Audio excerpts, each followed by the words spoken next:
Assalamualaikum warahmatullahi wabarakatuh. Salam sejahtera, semoga selalu menyertai kita semua. Pada kesempatan kali ini kita akan belajar sorof. Sorof yang kita pakai saat ini yaitu sorof Amsilati Tasrifiyah yang berasal dari Jombang. Pembelajaran kali ini itu berlaku untuk teman-teman kelas 10, anak-anak baru yang mana akan belajar ilmu sorof. Fokus kita itu sekarang adalah menghafal. Jadi sebelum teman-teman menghafal, ini saya kasih pengantar terkait dengan sorof yang rencana akan teman-teman hafal dari pembelajaran awal sampai pembelajaran akhir nanti pada semester 2. Di sini kita akan menginjak pada bab pertama, yaitu al-babul awal minas sulasi mujarot. Bab awal di sini itu adalah sulasi mujarot, yaitu fiil-fiil yang terbebas atau fiil-fiil yang pembentukan kata itu tidak ada kata tambahan, yaitu asli 3 huruf gitu. Untuk fiil sulasi mujarot itu ada 6 bab. Yang pertama yaitu mengikuti wazan fa'ala yaf'ulu fa'lan wa maf'alan fahuwa fa'ilun wa dzaka maf'ulun uf'ul la taf'ul maf'alun maf'alun mif'alun. Nah, kemudian untuk beberapa fiil yang mengikuti wazan ini itu diantaranya di sini ada nasoro. Nasoro yansuru nasron wa mansoron fahuwa nasirun wa dzaka mansurun unsur la tangsur mangsorun mangsorun mingsorun. Nah, dari sini teman-teman bisa memahami contoh pertama, itu nasoro. Nasoro itu fiil madinya, kemudian fiil mudhari'nya apa? Yansuru. Sampai tadi terakhir mansorun mansorun minsorun. Ini ketika nanti teman-teman menemui dalam satu kalimat atau mungkin dalam satu jumlah kalau dalam bahasa Arab, misalnya ada kata hamzah, nun, shod, ro. Ini cara bacanya bagaimana? Kemudian nanti teman-teman bisa menggunakan ini. Jadi fungsinya ini itu apa? Teman-teman akan bisa memahami ini itu adalah kalimat fi'il madhi, mudhari atau amar atau berikutnya. Ini fungsinya kita belajar sorof. Kemudian yang kedua itu ada madda. Pada bina di sini itu contohnya bina mudhoaf. Kalau tadi soheh sekarang mudhoaf. Apa itu mudhoaf? Mudhoaf itu adalah fi'il yang ain dan lam fi'ilnya itu berupa huruf sejenis. Ini ada madda. Ini asalnya madada. Itu. Kemudian kita tasrif. Madda yamudu madan wa mamadan fahuwa madun wa dzaka mamdudun mudda lata mudda mamadun mamadun mimadun.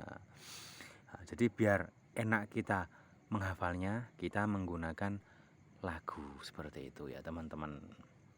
Nanti teman-teman bisa mempraktekkan sendiri setelah teman-teman memahami atau mendengarkan video dari apa yang saya jelaskan. Kemudian yang bawahnya itu adalah bina ajwaf wawi. Ini fi'il mu'tal. Ajwaf wawi di sini itu bahwasannya fi'il yang ain fi'ilnya, fi'il yang ain fi'ilnya itu berupa huruf mu'tal berupa wawu. Contohnya sona.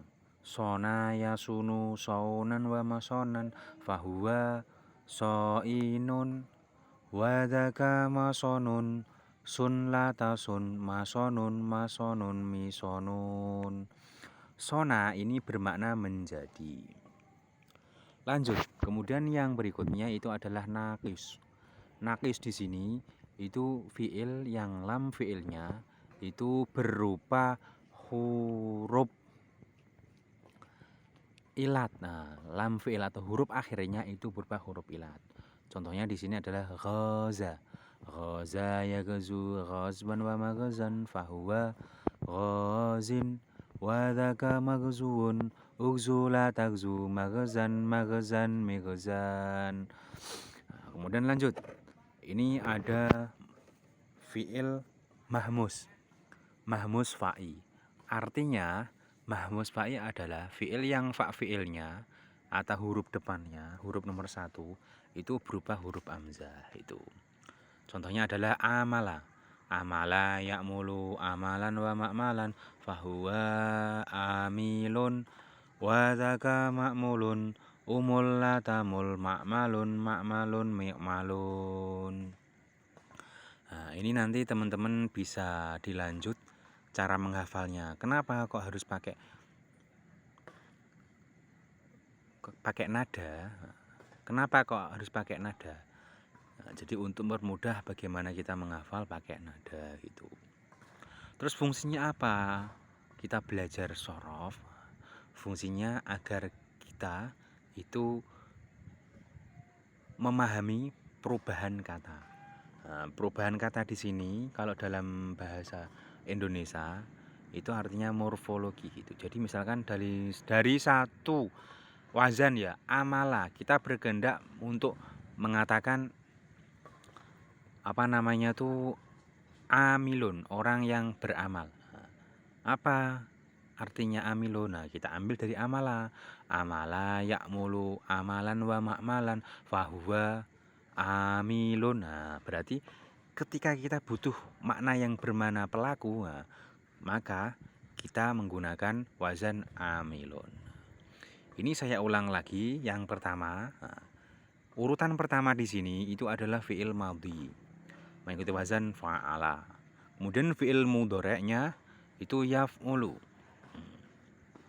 Terus masdarnya ini ada 2, fa'lan wa maf'alan. Fa'lan di sini itu adalah masdar ghairu mim. Kemudian wa maf'alan itu adalah masdar mim gitu. Lanjut, untuk fahuwa ini dilewati saja. Kemudian fa'ilun. Fa'ilun di sini itu adalah bentuknya isim fa'il. Jadi untuk isim fa'il yang mengikuti wazan fa'ilun, itu diantaranya di bawah ini nasirun, madun, so'inun, ghazin, amilun. Fa'ilun di sini itu artinya bermakna orang yang melakukan. Kalau nasirun itu artinya orang yang menolong. Kalau madun itu artinya orang yang panjang. Nah, terus kemudian wadaka ini juga bisa dilewati saja. Kemudian maf'ulun. Maf'ulun di sini itu adalah wazannya itu isim maf'ul. Nah, jadi kalau mengikuti wazan maf'ulun berarti isim atau sigotnya itu isim maf'ul. Sigot di sini itu bentuk ya. Bukan kedudukan namun bentuk. Bentuknya adalah isim maf'ul. Contohnya di antara yang mengikuti wazan ini itu adalah mansurun, mamdudun. Lanjut, kemudian uf'ul. Apa itu uf'ul? Nah, uf'ul ini sigotnya itu adalah fi'il amr. Bermakna lakukanlah. Biasanya seperti itu. Atau kata kerja yang menuntut mukhatab untuk melakukan suatu perbuatan. Nah, berarti kalau mengikuti wazan maf'ulun itu artinya kita memiliki makna maf'ulun, artinya itu adalah uf'ul artinya fi'il amr ya. Nah, kemudian yang mengikuti wazan ini adalah unsur. Artinya apa unsur? Tolonglah gitu. Terus kemudian la taf'ul. La taf'ul ini itu adalah fi'il nahi ya. La taf'ul itu bermakna janganlah melakukan. Kemudian yang mengikuti wazan ini itu adalah la tansur la tamudda. La tansur artinya janganlah kamu menolong. Nah, Untuk sorof yang di antara yang ada fi'il nahinya itu adalah sorof Jombang seperti ini. Barangkali nanti bisa ditemui sorof-sorof yang lain, namun tidak kita temui fi'il nahi tersebut. Karena pada dasarnya fi'il nahi di sini itu adalah fi'il mudhari yang kemudian kemasukan la nahi, bermakna la larangan gitu. Kemudian maf'alun, maf'alun, mif'alun. Maf'alun, kenapa kok diulang 2 kali ya? Di sini ada 2 wazan. Kalau kita mungkin tulis lagi ya maf'alun gitu. Yang pertama itu maf'alun bermakna sigot makan dan sigot maaf, isim zaman dan isim makan. Maf'alun yang pertama itu bermakna isim zaman. Maf'alun yang kedua itu bermakna makan gitu. Berarti ketika kok mungkin kita menginginkan suatu makna bahwasannya tempat menolong, berarti bisa diartikan mansorun gitu. Atau waktu menolong itu juga bisa bermakna mansorun gitu. Terakhir, ini mif'alun. Mif'alun di sini itu bermakna alat atau sarana yang digunakan untuk menolong gitu. Berarti contohnya kita menginginkan suatu alat yang digunakan untuk menolong. Contohnya apa? Minsorun gitu. Tergantung konteksnya nanti. Ketika kita mungkin menolong seseorang, kemudian menggunakan sesuatu, itu bisa juga diartikan minsorun. Namun ketika kok itu udah ada artinya, kita bisa memaknai sesuai dengan kebutuhan gitu. Oke, seperti itu. Mungkin itu yang bisa saya sampaikan. Nanti bisa kita lanjut pada pertemuan berikutnya, yaitu membahas fi'il sulasi mujarad bab kedua itu. Dan setelah pelajaran ini nanti saya mohon teman-teman untuk bisa menghafal.